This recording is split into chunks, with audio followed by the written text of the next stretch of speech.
देवी अर्थात लक्ष्मी माता है और तुम्हारे पिता जनार्दन भगवान नारायण हैं। बस रास्ता मिला और ऐसा मिला कि एक जगह से छूट करके दूसरी जगह लगे और ऐसा लगे कि बस अब उनके अलावा कोई दिखाई ही नहीं देता। तो ज्ञान में आने के लिए मैंने अपनी उदाहरण इसलिए दिया कि सभी हमारे जैसे ही हैं, ऐसा मैं मानता हूँ। समझ रहे हैं ना? और सब हमारे जैसे बन सकते हैं, ऐसा भी मैं मानता हूँ। कई बार जीव को मार्ग नहीं मिलता, मनुष्य को मार्ग नहीं मिलता। कई बार मार्ग मिलने के बाद वो सोचता है कि थोड़ा दिन और रुक के कर लेंगे, थोड़ा समय बाद और कर लेंगे। वो समय को चुकने लगता है और चुकने की आदत पड़ते पड़ते चुक ही जाता है। तो बाबा हम लोगों को, साधुओं को एक उदाहरण देते थे कि बच्चा जो घोड़े का पालन और व्यापार करते हैं, वो बहुत सारे घोड़ा पालते हैं। घोड़ा पाल करके उनको तैयार करते हैं, ट्रेनिंग देते हैं। ट्रेनिंग इसलिए देते हैं कि समय आने पे उनकी अच्छी कीमत मिले। तो बाबा ने बताया कि बच्चा उन घोड़ों की ट्रेनिंग के साथ वो लोग जब घोड़े युवा हो जाते हैं तो घोड़े के मालिक क्या करते हैं कि उनको दौड़ाते हैं। और उस समय में पहले तो ऐसे ही खाली दौड़ाते हैं, फिर वो क्या करते हैं, दौड़ने के रास्ते में गड्ढा खोदते हैं। एक गड्ढा, दो गड्ढा, तीन गड्ढा। एक गड्ढा के छोड़ करके थोड़ी जगह छोड़ करके फिर दूसरी गड्ढा, फिर तीसरी। और सब घोड़ों को एक साथ भगाते हैं, जैसे 5 10 20 घोड़े को भगाया। अब उस घोड़े में से बहुत सारे घोड़े तो गड्ढा देख के वहीं रुक जाते हैं, बहुत सारे हैं उसमें गिर जाते हैं, बहुत सारे हैं, कुछ ही हैं जो उसको पूरी छलांग लगा लेते हैं। वो भयभीत नहीं, अब डरते नहीं, अब देखते हैं कि जो होगा सो होगा, वो छलांग लगा देते हैं। फिर उनको दूसरी गड्ढा आती है, तो दूसरे गड्ढे में भी अगर 5 छलांग लगाए हैं पहले को, तो दूसरे में शायद 2 3 निकल जाते हैं, तीसरे में 1 2 निकलते। जो सबको निकल जाता है वो श्रेष्ठ घोड़ा हो, फिर उसकी छटाई हो जाती है, उसकी कीमत लगती है, वो एक उत्तम घोड़ा तैयार होता है। बाबा ने बताया बच्चा ऐसे ही हम साधुइया का परीक्षण करते हैं, साधुओं का परीक्षण करते हैं। समझ रहे हैं ना? हाँ, ऐसे ही बाबा जी नहीं बन जाते। और बाबा जी बन करके ऐसे ही देवराहा बाबा जैसे गुरुदेव नहीं मिलते। बहुत परीक्षण होती थी। साधुओं में हम लोग आचरण, व्यवहार, साधु बनने के बाद उनका वचन, वाणी, सब चीजों को नोटिस करते हैं। हर चीज की नोटिस की जाती है, तब जा करके 1500 साधुओं में से एक साधु की चयन होती थी। तो ज्ञान का जो मार्ग है ये बहुत कठिन नहीं है। कठिन क्या है? आपको तैयार होने में। कठिनाई कहाँ है? तैयार होने में। आपका जीवन भी उस घोड़े की तरह है। आपको भी वैराग्य होता है, ज्ञान होता है, ऐसा नहीं है। अब वैराग्य नहीं होता तो यहाँ वृंदावन में जंगल में आके आप थोड़े बैठेंगे। हुआ है वैराग्य, लेकिन जैसे ही गुरु पूर्णिमा खत्म होगा, आपका दिमाग, दिल, हृदय, घर में वो काम बाकी रह गया है, वो रह गया है, ये रह गया है, ऐसे है वैसे, ऑफिस जाना है, दुनियादारी का काम करना है। भले आपका शरीर 1 2 दिन रुक जाए, बट आपकी चित्त वृत्ति पुनः आपके संसार के कर्मों में चला जाता है। अब प्रश्न है कि क्या ऐसे व्यक्ति भक्त नहीं हो सकते, ज्ञानी नहीं हो सकते? क्यों नहीं हो सकते? हो सकते हैं। ऐसे व्यक्ति भी ज्ञान को प्राप्त करते हैं, क्योंकि आप जब गुरु महाराज जी के पास आए हैं तो भक्ति से ही आए हैं, ज्ञान से ही आए हैं, वैराग्य से ही आए हैं। यहाँ पे वैराग्य कहाँ है? चलो गुरु पूर्णिमा करते हैं, जो होना है सो हो जाएगा, यही है ना, हो जाएगा। वो क्या है? वैराग्य है। भले 2 4 6 दिन के लिए ही हो, वैराग्य है। यहाँ पे ज्ञान कहाँ है? आके गुरु महाराज जी से कुछ सत्संग मिलेगा, ये ज्ञान का मार्ग है। भक्ति कहाँ है? समर्पण, सेवा, इसमें भक्ति है। तो ज्ञान के मार्ग में जाने के लिए, ज्ञान को प्राप्त करने के लिए बहुत कठिनाई नहीं है। सिर्फ हमें हमारे दिनचर्या में कुछ ऐसे काम करने पड़ते हैं जो हमें ज्ञान की तरफ लेके जाने लगता है।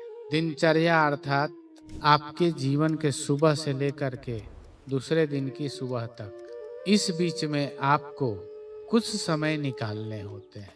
आप कितने भी पढ़े लिखे हों, ज्ञानी हों, तर्की हों, वितर्की हों, कि सबके लिए ये अनिवार्य है। समय रोज अभ्यास की जरूरत होती है, और अभ्यास का अभिप्राय ये है, करत करत अभ्यास के मारे, जड़ मत होत सुजान जी। रसरी आवत जात है, सिल पर पड़त निशान जी। जैसे रस्सी पौधों के छाल से बनाई जाती है और कुएं पे धारी, देखे हैं कुएं पे धारी पड़ जाता है, पत्थर को काट देता है वो आने जाने से, ऐसे ही अभ्यास अज्ञान को काट देता है, अज्ञान को नष्ट कर देता है। और उसके लिए आपको नित्य अभ्यास की जरूरत, नित्य अभ्यास की जरूरत है उसके लिए। समझ रहे हैं ना? अब नित्य अभ्यास में आपका जीवन बहुत व्यस्त है। अब आपको समय निकालना पड़ेगा, चाहे आपको भक्ति में जाना हो, चाहे ज्ञान में जाना हो, चाहे वैराग्य में रहना हो, किसी में भी जाना है, आपको समय तो निकालना ही पड़ेगा। और वही समय और अभ्यास आपको ज्ञान मार्ग में लेके जाएगा। आप अपने अनुसार समय निकालिए। ध्यान ये रहे कि वह अभ्यास नित्य होना चाहिए, टूटना नहीं चाहिए। ठीक वैसे ही जैसे आपका निद्रा कभी नहीं, आप निद्रा को कभी नहीं टूट छोड़ते हैं। समझ रहे हैं ना? कहते हैं कि अगर जगत में कोई सुखद है तो निद्रा है। जहां आना है, चाहे वो कांटे पे भी बैठा हो, वहीं पे झपकी ले लेता, नींद आ जाती। समझ रहे हैं ना? तो ठीक निद्रा की तरह आपको अपने जीवन में अभ्यास रखना है। हाँ, ये हो सकता है कि कभी पूरा हो गया और कभी ऐसा व्यस्तता हो तो थोड़ा कम कर ले, लेकिन उसमें गैप नहीं आनी चाहिए। समझ रहे हैं ना? उसमें व्यवधान नहीं पड़ना चाहिए। गैप का मतलब है, देखिए आपका जीवन है ये, अगर सांस में गैप आ जाए तो क्या हो जाएगा? श्री राधे। समझ रहे हैं ना? थोड़ी सी घुटन होने लगती है, थोड़ी सी दिक्कत होने लगती है सांस आने में, तो आप तुरंत डॉक्टर के पास भाग जाते हैं। समझ रहे हैं? ऐसे ही आपको ध्यान रखना है कि नियम चाहे कुछ भी हो जाए नहीं टूटना चाहिए। सोते समय जब भी आपको मौका मिले, बहुत से लोग होते हैं कहते हैं कहीं हम पार्टी में चले गए, शादी में चले गए, ब्याह में चले गए, मैं उनको यही बोलता हूँ सोते तो हो ना। ऐसा तो नहीं कि सोना छोड़ देते, वहां सोते हैं बस, बात बन गई। 10 मिनट बैठ जाओ सोते, बेड के ऊपर बैठ जाओ, कहीं भी बैठ करके। जैसे कोई व्यसनी आदमी जिसको किसी नशे की आदत होता है, वो कहीं भी अपना जुगाड़ कर लेता है। ऐसे ही ज्ञान भक्ति वैराग्य भी एक नशा है। समझ रहे हैं? और जब तक आप इसके नशे में नहीं पड़ेंगे तब तक ये मिलने वाला नहीं। समझ रहे हैं ना? मीरा जी ने कहा, मोहि लागे वृंदावन नीको, मुझे वृंदावन ही अच्छा लगता है। घर घर ताल, घर घर ठाकुर तुलसी पूजा, दर्शन बिहारी जी को, मैया रे मोहे लागे वृंदावन। तो अभ्यास करेंगे तो आपको वह अच्छा लगने लगेगा। जब अच्छा लगने लगेगा तब समझ लीजिए कि आप अब इस मार्ग के पथिक बन गए हैं। तो यह ज्ञान, यह भक्ति, यह वैराग्य आपको आत्मा की तरफ लेके जाता है। चाहे वो भक्ति हो, चाहे ज्ञान हो, चाहे वैराग्य हो, तीन ही हमारे श्रेष्ठ हैं, भक्ति, ज्ञान और वैराग्य। इसमें से तीनों में से कोई भी आपके जीवन में है, वो आपको आत्मा के तरफ ही लेके जाता है, क्योंकि परमात्मा दूसरा कोई है तो आत्मा ही है, और वही आत्मा साथ सभी जगह आपको अनुभव में आता है। अब हम लोग भक्ति करते हैं, भक्ति में सकार, निराकार, तो भक्ति करने के लिए हम मंदिर जाते हैं। अब प्रश्न मैंने बाबा से पूछा कि गुरुदेव, जब तक बाबा की समाधि के बाद भी मैं कहीं मंदिर गया हूँ, 2 बार अयोध्या गया हूँ, वृंदावन बांके बिहारी फूल बंगला होता था, 2-3 बार वहाँ गया हूँ। कहीं गए तीर्थ में तो मैं चला जाता हूँ मंदिर में।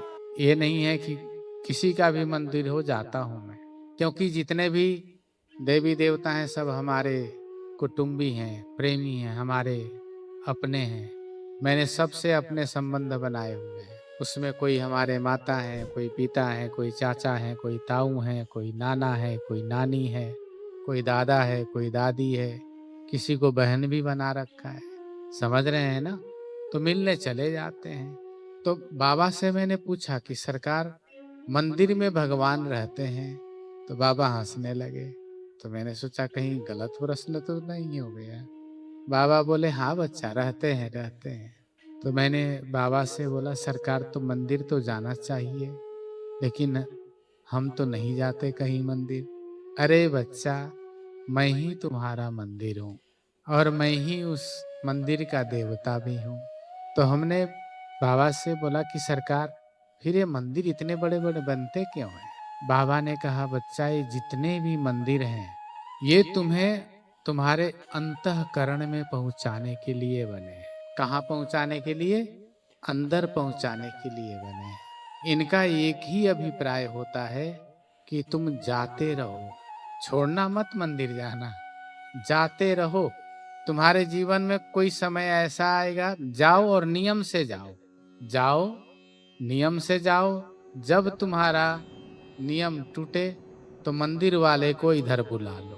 समझ गए ना?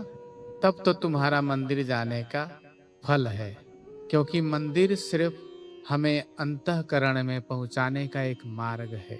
ऐसा नहीं है मैं मंदिर रोज जाता हूँ, बाबा के समाधि में बैठता हूँ, घंटों घंटों बैठता हूँ और उस मार्ग में प्रवेश कर जाता हूँ। ये ज्ञान का मार्ग है, अभ्यास का मार्ग है। अब रहा आत्मज्ञान की बात। तीनों ज्ञान, भक्ति, वैराग्य, तीनों मार्ग में से कोई भी मार्ग लेंगे हम, अंत में पहुंचते कहाँ हैं? आत्मा रूपी ईश्वर के पास। चाहे किसी की साधना करिए आप, चाहे देवी करिए, देवता करिए, नारायण की करिए, किसी की भी सेवा करिए, अंत में आत्मा के पास ही पहुंचता है ये। क्योंकि अगर हम ईश्वर को आत्मसात करते हैं, यही बोलते हैं ना, भगवान को आत्मसात करना मतलब प्रत्यक्ष दर्शन करना। अब देखिए, आत्म सात, सात कहा गया है लेकिन है वहां आत्म सत्य।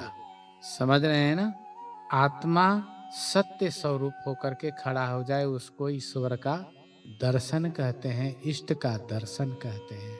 और इसी आत्मा में स्थिर होने का नाम ज्ञान है। अब इस ज्ञान में भी बहुत आगे चल करके आपको बहुत कुछ मिलेगा। इसमें भी जैसे एक व्यक्ति कॉलेज की पढ़ाई कर ले, फिर उसे यूनिवर्सिटी जाना पड़ता है, यूनिवर्सिटी की भी पढ़ाई कर ले, फिर उसकी कोई पढ़ाई बचती नहीं है। जब कुछ नहीं बचती तो वही व्यक्ति क्या करता है? पढ़ाने लगता है। नहीं समझे बात को? वही व्यक्ति फिर पढ़ाने लगता है, और पढ़ाने में जो उसको अनुभव मिलता है, पढ़ने में अनुभव नहीं मिलता। क्योंकि पढ़ाने के लिए उसको चिंतन करना पड़ता है और पढ़ने के लिए उसको याद करना पड़ता है। समझ रहे हैं ना? तो ऐसे ही ज्ञानी व्यक्ति होते हैं। भक्ति, वैराग्य, प्रेम, करुणा, भजन, कीर्तन सब करके जब एक अवस्था में प्रवेश करते हैं तो वो यूनिवर्सिटी पार कर लेते हैं, और जब वो पार कर लेते हैं तब वो पढ़ाने लगते हैं। एकदम से नहीं, उसमें भी ट्रेनिंग होती है, एग्जाम होता है। ऐसे नहीं कि तुरंत पढ़ाने लगे। जैसे हम लोग का हुआ, बाबा ने बताया कि बच्चा बिना इसके तो तू भटक जाएगा। बाबा ने साफ शब्दों में बोला है, मैं हमेशा याद रखता हूँ।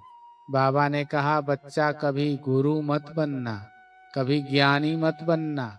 तो मैंने बोला सरकार, क्यों ज्ञानी क्यों नहीं बन सकते?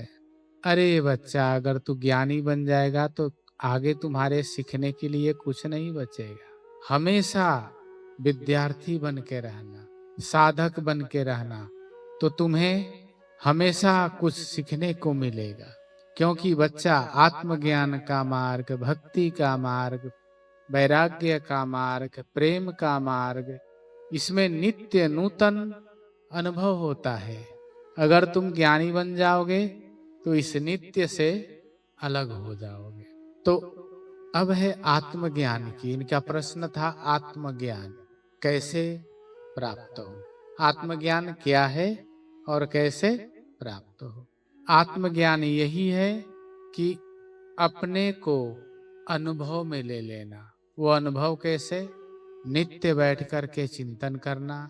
चिंतन के माध्यम से मैं हाड़ मांस का शरीर नहीं हूँ, ये मेरा हाथ है, मेरा पाँव है, मेरा सर है, मेरा पेट है, मेरा सीना है, मेरा नेत्र है, परंतु मैं ये हाड़ मांस का शरीर नहीं हूँ। मैं चैतन्य शाश्वत परमात्मा का बोध स्वरूप आत्मा हूँ। इसका अभ्यास निरंतर करते हुए समय लगेंगे आपको। ऐसा नहीं कि कुछ दिनों में अनुभव में आ जाएगा, नहीं, समय लगेगा, साल भी लग सकते हैं। समझ रहे हैं ना? हमें लगे हैं। बाबा ने ज्ञान करवा दिया।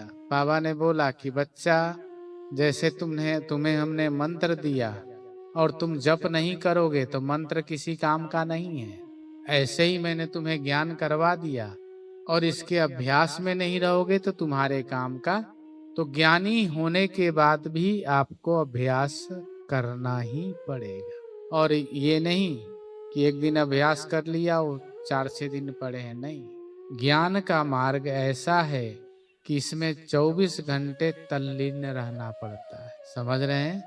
हमेशा इसमें लीन रहना पड़ेगा। भक्ति का मार्ग ऐसा है, तदर्पिता खिलाचारिता तद विस्मरणे परम व्याकुलता। उसी में लीन रहना पड़ता है, तब जाके भक्ति होता है। अगर उससे बाहर चले गए तो फिर पता नहीं आप कब लौटेंगे और किस अवस्था में लौटेंगे, आपको नहीं पता। किसी संत ने कहा है, विषया मन हरलीनी रे, विषया मन हरलीनी, भक्ति के मार्ग चलते रहते, भक्ति के मार्ग चलते रहते, अज्ञान धरलीनी। तो आप ये मत सोचिए कि अगर आप ज्ञान में चल रहे हैं और उससे बाहर कहीं चले गए तो आप ज्ञानमय होके ही वापस आएंगे। नहीं, हो सकता है आप अहंकारमय होके आए।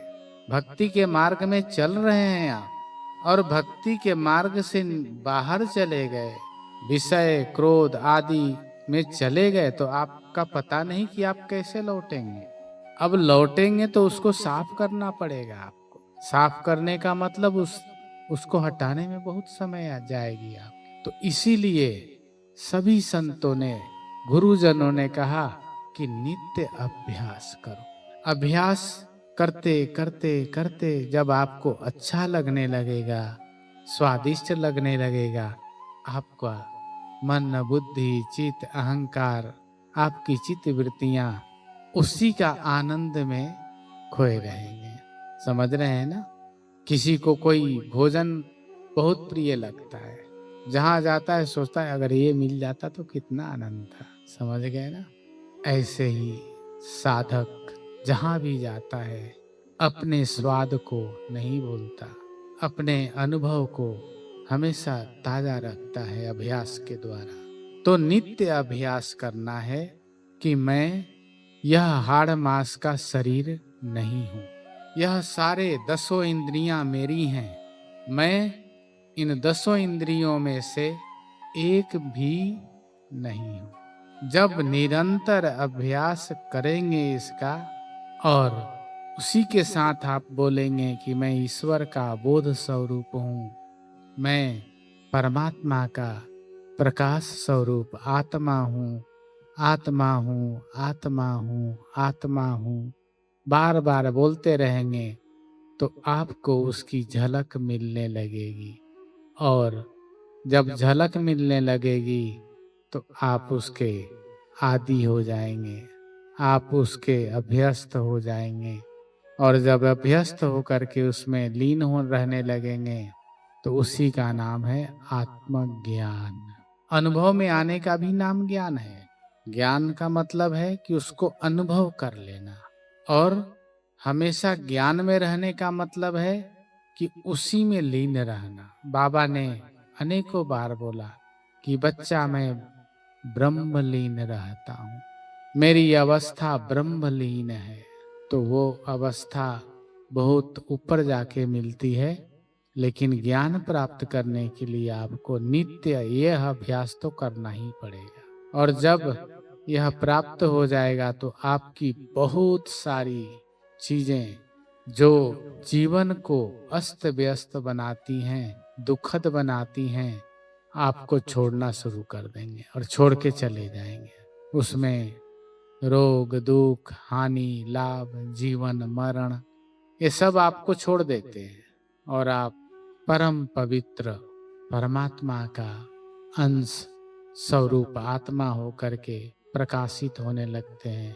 तो आत्मज्ञान इसको कहते हैं, और इसे प्राप्त करने के लिए अभ्यास बहुत जरूरी है। हाँ, अभ्यास से ही ये अनुभव में आता है, क्योंकि अपना अभ्यास के साथ जगत को भी अभ्यास में लेना पड़ता है। ऐसे नहीं कि आप ध्यान कर रहे हैं चिंतन कर रहे हैं वही अभ्यास पर्याप्त है ना। हानि लाभ जीवन मरण जस अपजस विधि हाथ। जीवन में सगे सगे हैं, संबंधी हैं, मित्र हैं, कुटुंबी हैं, तो वहां पे हानि लाभ जीवन मरण सब लगा ही रहेगा। जब हानि हो तो भी चिंतन करो कि हानि किसका हुआ, लाभ हो तो भी चिंतन करो कि लाभ किसका हुआ। जीवन है तो चिंतन करो कि इसमें लाभ क्या है। मृत्यु हुआ किसी का तो मरने वाला कौन है और स्थिर कौन है। तो इस अभ्यास के साथ बाह्य अभ्यास भी जरूरी है। अब जगत में आप हैं तो आपको कोई कटु भी बोलेगा, कोई मधुर भी बोलेगा, कोई निंदा भी करेगा, कोई स्तुति भी करेगा। ये भी आपके वैराग्य के मसाला हैं, ज्ञान के मसाला हैं ये सब। कोई क्रोध भी करेगा, कोई अहंकार भी दिखाएगा, तो ये सब मसाला हैं आपके ज्ञान रूपी भक्ति रूपी वैराग्य रूपी पकवान में स्वाद लाने के लिए। समझ रहे हैं? उससे आपका भक्ति और स्वादिष्ट हो जाता है, ज्ञान स्वादिष्ट हो जाता है, वैराग्य स्वादिष्ट हो जाता है, और फिर आपकी रुचि और बढ़ जाती है, क्योंकि स्वाद जो मिलने लगा। बिना स्वाद के तो आप लोग कोई काम करते नहीं है। श्री राधे। इस प्रकार से संत जन स्वाद लेते हैं। समझ रहे हैं ना? इस प्रकार से ज्ञान का मार्ग, ज्ञान प्राप्त करना, और ये ज्ञान का मार्ग है। और इस मार्ग पे चलने के लिए अभ्यास करिए। गुरुदेव की असीम कृपा है, हम भी आपके साथ हैं। जहाँ हमारी आवश्यकता हो आपका सहयोग करेंगे हम। गुरु कृपा आशीर्वाद है। अब लग रहा है आप लोग को सोने का समय हो गया है। श्री राधे। कल मैंने बताया था कितने लोगों ने अभ्यास किया बाबा के सन्मुख रहने का। बस बैठे तो बहुत लोग थे यहाँ पे भाई। आज भी अभ्यास करना है, अपने अपने स्थान पे जाइए। सोने से पहले बैठ के मैं देवराहा बाबा के सन्मुख हूँ, यह संसार पीछे छूट गया। मैं देवराहा बाबा सरकार के सन्मुख हूँ, ये संसार पीछे छूट गया। जब तक बाबा की छवि ना दिखे तब तक बोलते रहिए। छवि दिखने लगे उनको प्रणाम करिए और बोलिए, आपका स्वागत है मेरे स्वामी, आप मेरे हृदय में वास करिए, अब मैं सोने जा रहा हूँ। सन्मुख होने का अभ्यास मत छोड़िए। रामायण जी में लिखा है सन्मुख, भगवान राम ने बोला है स्वयं, सन्मुख होई जीव मोहि जबहि, जन्म कोटि अगनासौ तबहि। भगवान ने कहा कि यह जीव जब मेरे सन्मुख हो जाता है तो मैं उसके अनेक जन्मों के अघ अर्थात दोष को नष्ट करके अपना शरणागति दे देता हूँ। तो रोज सन्मुख हुआ करिए। समझ रहे हैं? पता नहीं किस सन्मुख में आपकी शरणागति प्राप्त हो जाए आपको, किस सन्मुख में वो भी तो आपके सन्मुख हो जाए। समझ रहे हैं? तो यही अभ्यास है, यही आत्मज्ञान का भी अभ्यास है। गुरु आत्म स्वरूपस्य, गुरु ब्रह्म रूपस्य। गुरु ही आत्म स्वरूप हैं, गुरु ही ब्रह्म स्वरूप हैं। तो गुरु महाराज जी को, बाबा को स्मरण करके फिर विश्राम करिएगा। कल मैं फिर से पूछूंगा, हाथ ज्यादा उठनी चाहिए, ठीक है? क्या बोलेंगे? मैं देवराहा बाबा सरकार के सन्मुख हूँ, यह संसार पीछे छूट गया। ऐसा 5 बार 7 बार बाबा दिखने लगे मुस्कुराते हुए, बस दंडवत करके प्रणाम करके, सरकार आप मेरे हृदय में विराजिए, मैं थका हुआ हूँ, शरणागति में सो जाइए। देखिए कितना आनंद आएगा। रोज सन्मुख हुआ करिए, सुबह और शाम। राधे राधे, श्री राधे, श्री राधे।